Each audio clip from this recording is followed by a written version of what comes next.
In my opinion, it is the most important skill, especially if we want to be the best parent that we can be.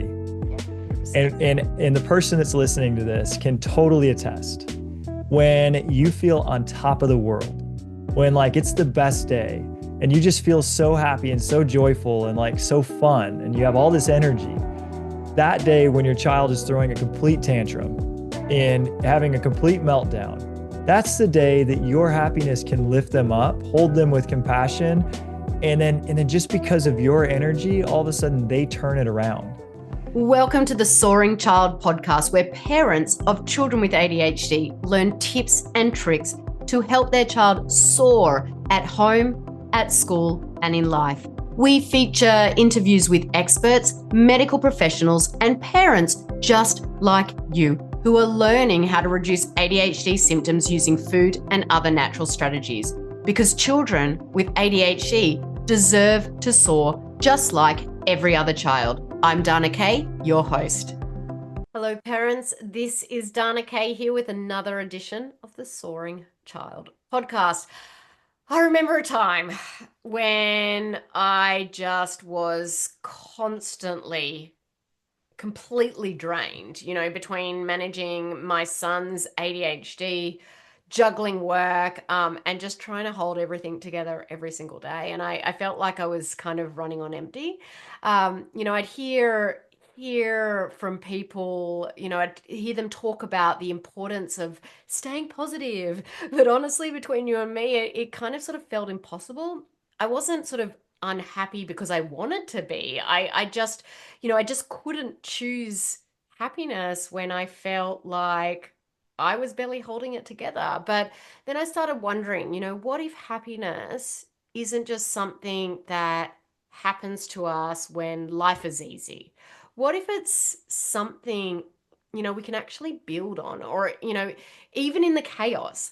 And that's why I'm like so excited about today's guest, Matt O'Neill. He is amazing. He is a leader in the happiness education space. He's the creator of the Good Mood Revolution book and podcast, and his work has helped over, listen to this, 100,000 people really break free from negative thought patterns and build happier, more resilient lives. I wish he was around when I was going through the challenges with my son.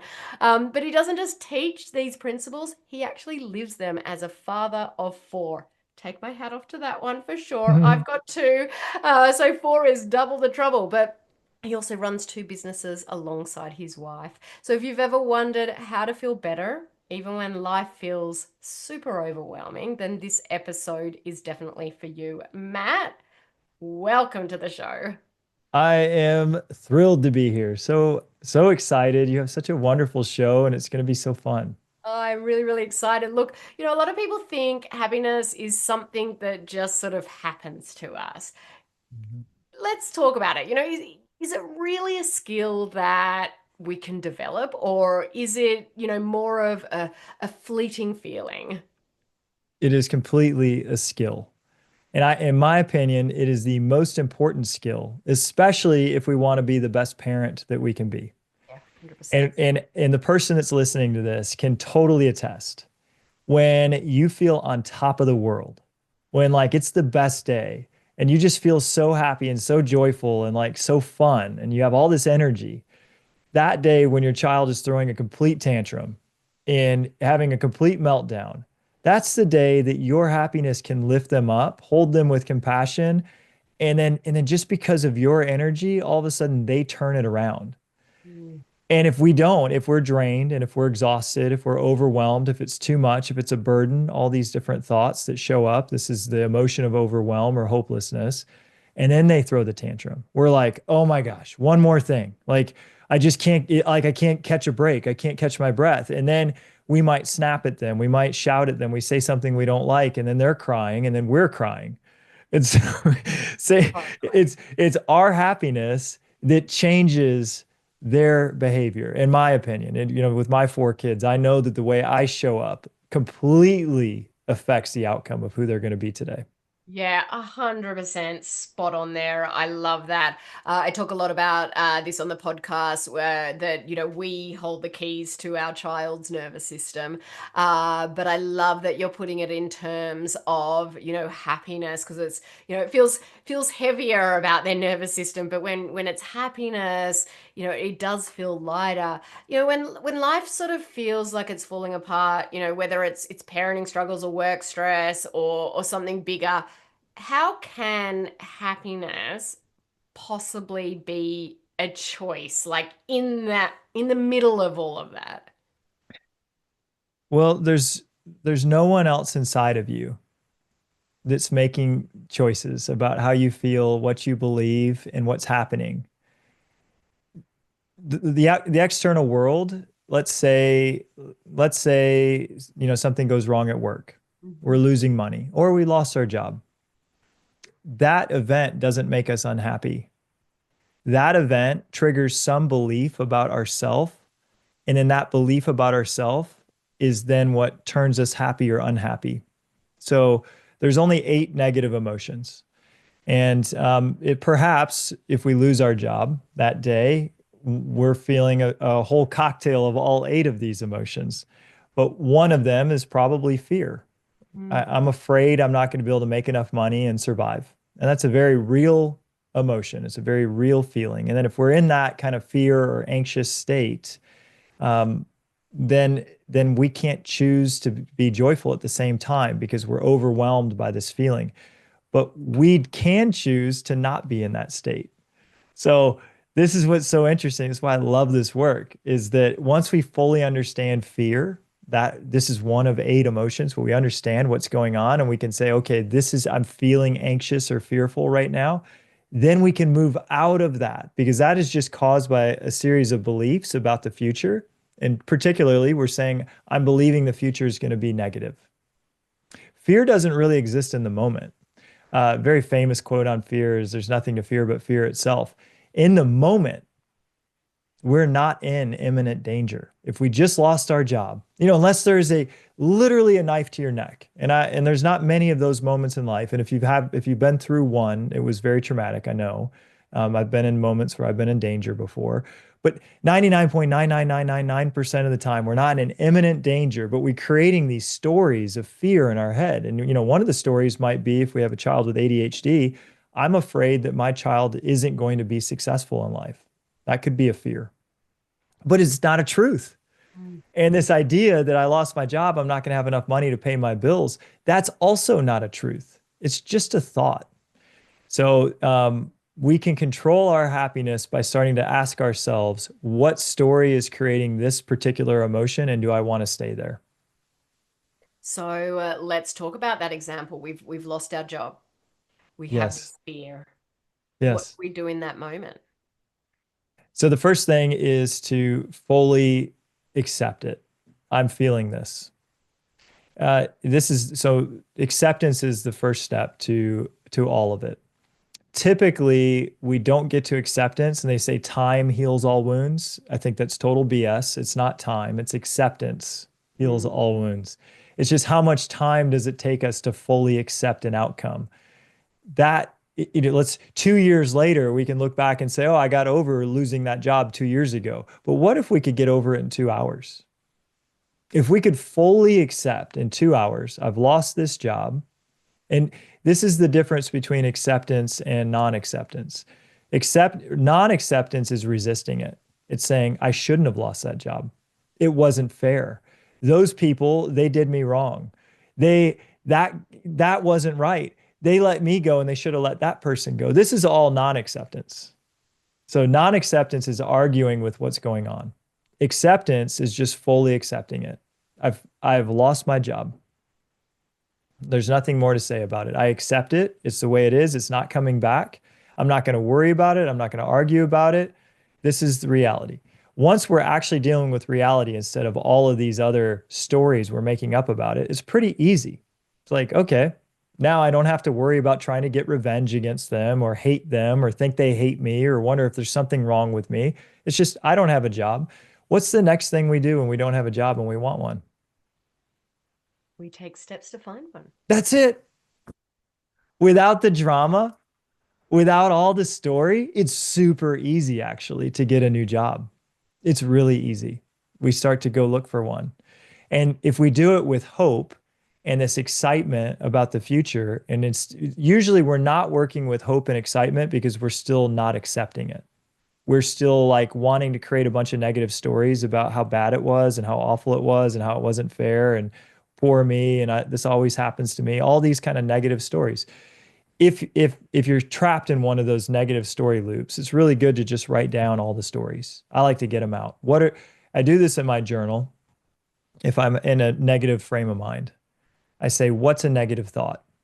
I would write it out. I've got terrible luck, or I'm no good, or whatever the thought might be, or that person was a jerk, or they shouldn't have done that. I just write out all those stories. And underneath each story, I would say, how could I reframe this so that I can see it in a positive light? So, with the examples I just gave, I'm no good. Well, that's not fully true. I really, really care. I try super hard with my kids. I've done a really good job at other careers.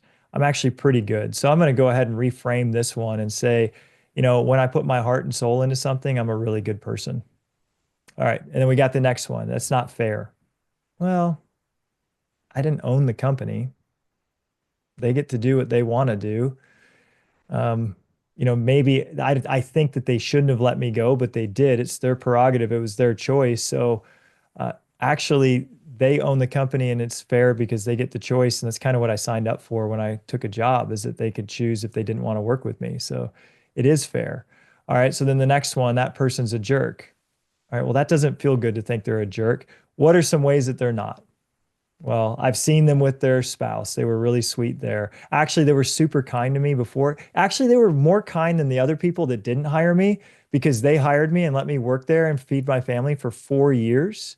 So they were so kind to me for 4 years. In fact, they supported my life for all these years. They're not a jerk. They were a blessing for all this time. Great. Now I've just neutralized these negative thoughts with complete counter thoughts. And I know this isn't easy to do, but this is the It path. Yeah, look, I can see how, writing it down, getting it out of your mind and flipping the script. I talk about flipping the script a lot on the podcast. Let's relate it to the listeners. Let's say, okay, we've had a really, really bad day and our child has had meltdown after meltdown. I've just gotten off the phone with a number of families and, they the last two that I spoke to, had was so overwhelmed. Every day was hard. They were Mhm. feeling like there was no hope. So let's just talk about that scenario. You've Yes. just ended the really bad day. It's been one of those days, and you just don't know where to turn. There's no way that you can pull yourself out of it. So stress is really good so long as we have hope of a bright future. Stress becomes toxic when we lose hope the future is going to be bright. I love that. And it's just the truth. And actually, the equation for this is the higher the stress, the higher the happiness, the enjoyment, and the fulfillment in life, so long as we're hopeful that the future is going to be beautiful. So, if our child's having meltdown after meltdown after meltdown, and it's days on end, and it's wearing on us, it's because we have an expectation it's supposed to be different. There's a different kind of stress that we lost our child, and that every day we walk into their room and we see an empty bed where that child used to be, and we're crying our eyes out. This is a meditation I did every day for 30 days. I pictured losing one of my children, and I would just cry. I would picture my wife and I picking out a tiny casket, and I would picture walking into the room just wishing that they were back. And I would just, my heart's getting sad just thinking about this Me too. meditation. And then when I would hear them cry and melt down, I would rejoice. I'd be like, "Oh my God, you're here. I can hug you today. Like, what? How amazing. This is so great that you're having this meltdown. I just prayed for these meltdowns. I prayed that you would be my child. I prayed that you would be here. So again, it's not the external situation. It's not the child that's melting down that is creating this toxic stress. It's triggering in us a story. So the story is this child shouldn't melt down. They should behave differently. Well, that's not true. That's a story with reality. So in that case, again, it's so much easier to get these thoughts on paper. And Mm. you don't have to be a journaler, but when you're overwhelmed, grab a paper. What's the story I'm telling myself right now? The story I'm telling myself is this is really hard. Great. Okay. The other story I'm telling myself is that my child shouldn't melt down every day. Great. Okay. Both of those stories are not true stories. I just gave you a scenario that is really hard. Mm. Losing a child is harder. And the child should melt down every day because that's what they're doing. They're doing their job. So they're being their beautiful self. They're having their meltdown every single day. Now, what's my job? My job is to fill my cup. So if I don't have my cup filled right now, what would fill my cup? For my wife, she's getting a massage tomorrow. One of the ways that she keeps her light on is she has a massage every 2 weeks. That's just what fills her up. And I don't know what it is for the listener, but you have to have your what is the thing that makes me feel fulfilled? Is it coffee with your best friend? Is it getting lunch with your mom? Is it taking a hot bath? You have to figure out what is this that fills my cup and then lean into that. And it's like we could feel guilty, like, oh, I don't have time to do that. I don't have the money to do it. Well, it's the best investment you could make because now you're turning into the parent you want to be for your child. This is totally resonating, Matt. I think that a lot of it is all stories that we're telling ourselves. It's we're driving the narrative inside. I love what you said about there's no one else inside of you. I've actually never heard that be said that way, and so we drive the narrative. We can flip the script. The script. Now, in your book, you talk about, and you mentioned earlier, those 8 sort of primary bad moods that hold us back. We've talked about fear. Can you walk us through the other ones and share some sort of practical strategies for getting out of them? Yeah, we've been talking about a very big one, and it's overwhelm. Mm-hmm. And that's It's huge for the listeners. it's the number one emotion that we're going to be struggling with. And with overwhelm, it just seems overwhelming, Mm-hmm. right? Like we're hope. Another word for this is hopeless. It feels hopeless. It's beyond hope. It's not true. It's just a story. What we need to do when we feel completely overwhelmed is we have to ask for help. Now, there's going to be a story that shows up when I say this. I can't. It's all up to me. It's all on my shoulders. It's not true. It's not true. You're So reading it, my mind.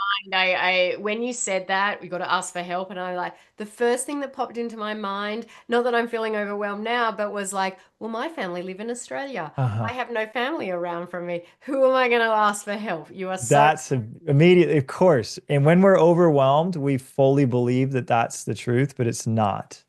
So the way out of overwhelm is through assistance because we no longer believe it's the emotion is hopelessness.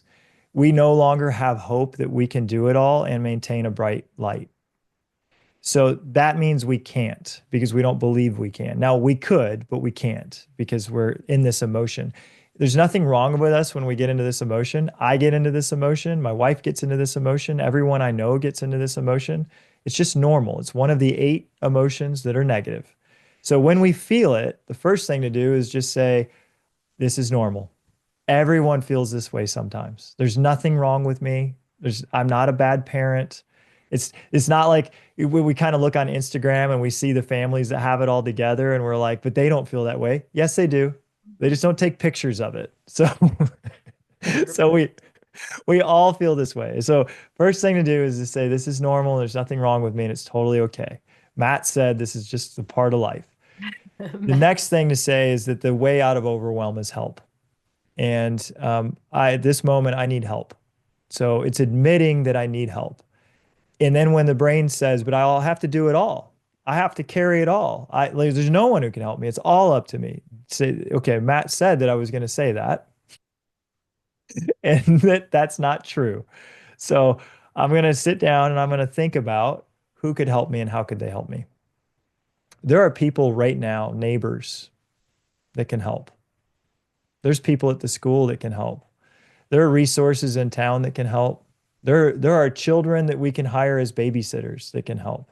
There are professionals that we could go meet with and talk with, psychiatrists and psychologists.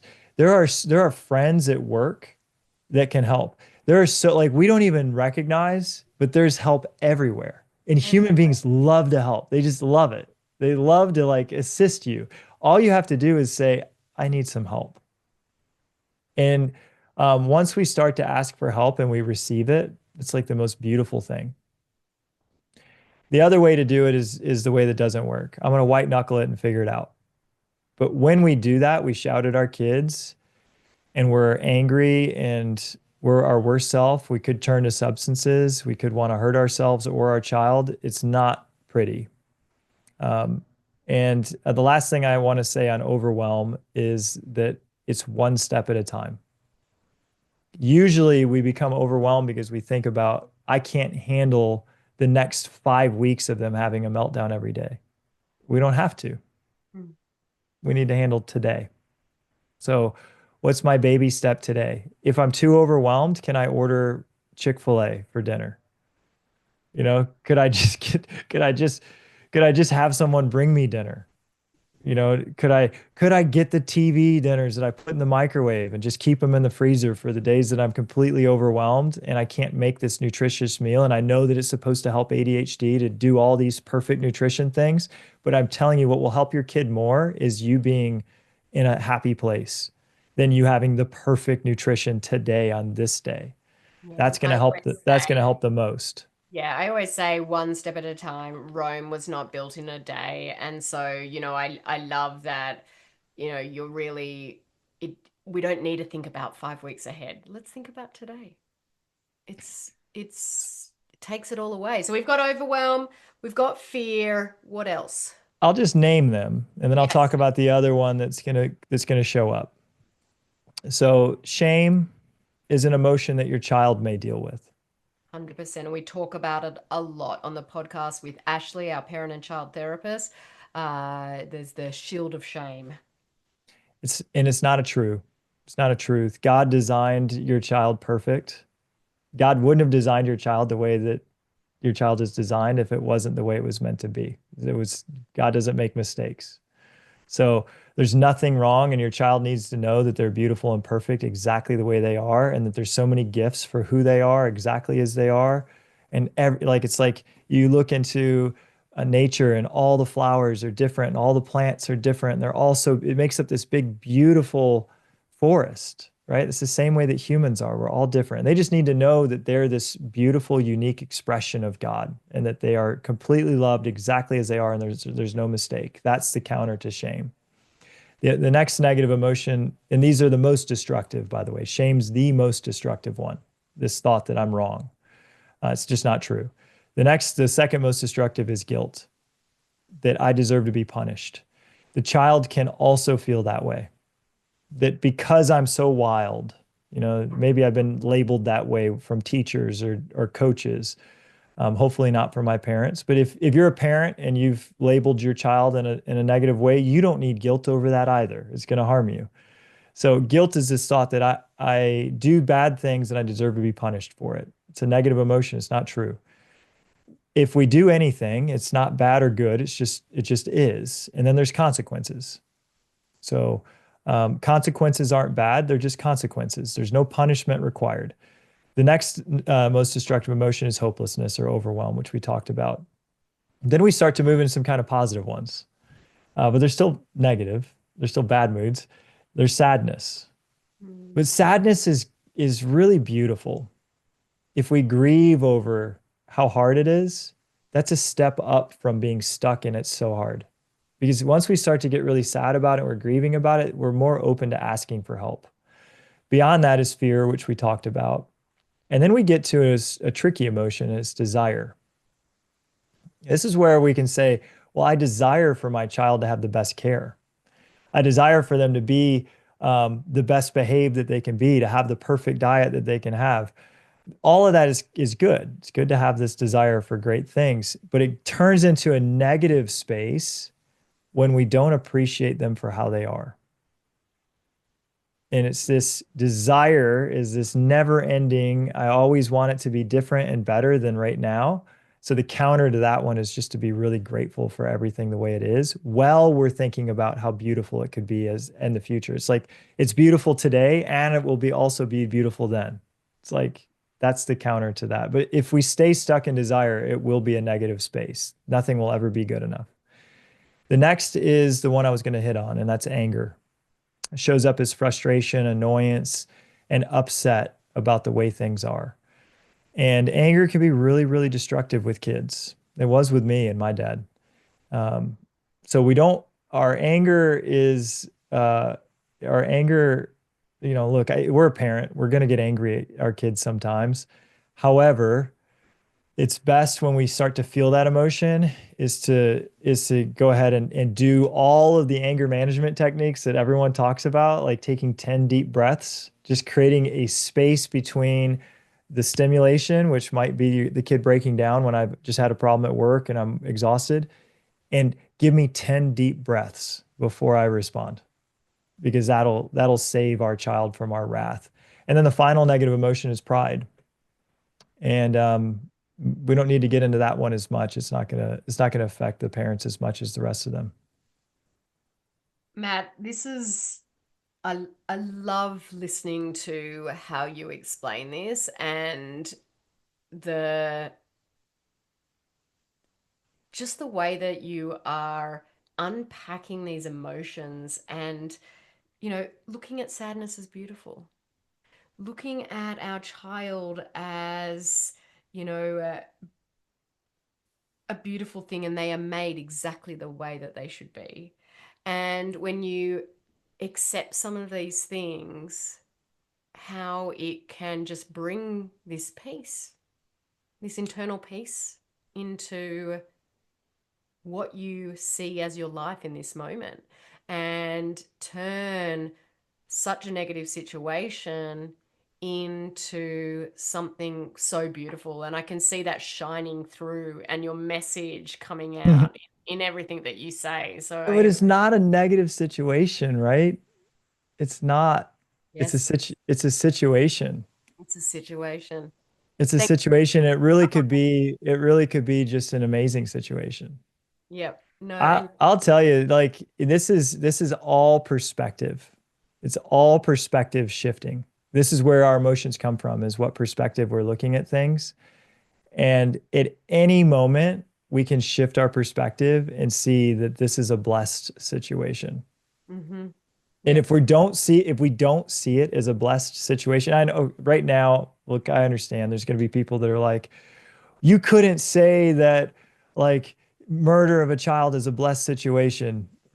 Uh, I'm sure your mind can go to lots of situations you would say are not blessed situations. But the truth is that I've had a trauma in my life, and everyone I know has had trauma in their life.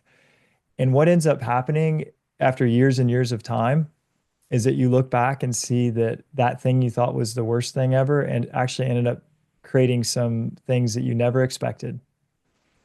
And it ends up being something that actually a lot of good came from. So it's just in that moment we're judging and we're saying this situation is a negative situation. But if we had the perspective of another 10 years, we could look back at it and say it was actually pretty good. So why couldn't we just do that now? Spot on, spot on. Look, I think that with all of our busy lives and a lot of people's mindset with what goes on in the world, we really, people just want quick wins. Okay. And I know that it is about flipping that script. It's about, just changing that perspective. But what are sort of some simple, universal things that we can do today, to feel happier right now, right in this moment? Happiness is equal to the amount of love that we feel. So that day I was saying where you feel like on top of the world, that's a day when your heart is completely open. So when we feel completely loving, meaning we love reality, we love the people that we're around, we love how life is unfolding, we just feel fully in love with life. That's our happiest day. So my first recommendation for feeling happy, just a really simple thing, is to hug people. Mhm. Hug your child, Yeah. give them hugs every day, tell them you love them and tell them why you love them, what you appreciate about them. Just honest appreciation and once you start to make this child feel amazing and then you do the same thing for your spouse and rather than looking at the things that aren't quite right about them, you start to affirm all the things that are right about them, you'll love them more. And then what's crazy is they'll love you more. And it's like this big upward spiral. This all starts, though, with the easiest way is to start to love ourselves more because it's, again, no one's in me, everything is from me. So when I see something about my spouse I don't like, it's actually me projecting the things I don't like about me onto them. It has actually nothing to do with them at all. And if I see something about my child like I don't like, they're melting down and they shouldn't. That's actually something about me projected onto this wonderful, incredible, innocent human being. So I started this 10 years ago. Every day I write down three things I did well the day before. And I started that because I wanted to start to affirm what was right about me. My brain was telling me all the things that were wrong about me. That I said that wrong and I made this mistake and I didn't do that well enough. Well, brain's really good at telling us where we did things wrong. I just every morning I still do it. Every morning, the first thing I do is I get a cup of coffee and then I sit down with a notepad and a pen and I think, what did I do well yesterday? And I wait until I can come up with three. This morning it was actually hard for me to come up with a third one. And it took me a while. It took me 10 minutes to come up with a third thing I had done well. But I won't leave until I've come up with three things I've done well from the day before. What this has done is it turned me into someone who really loves myself. I start to see that I actually do a lot of good things.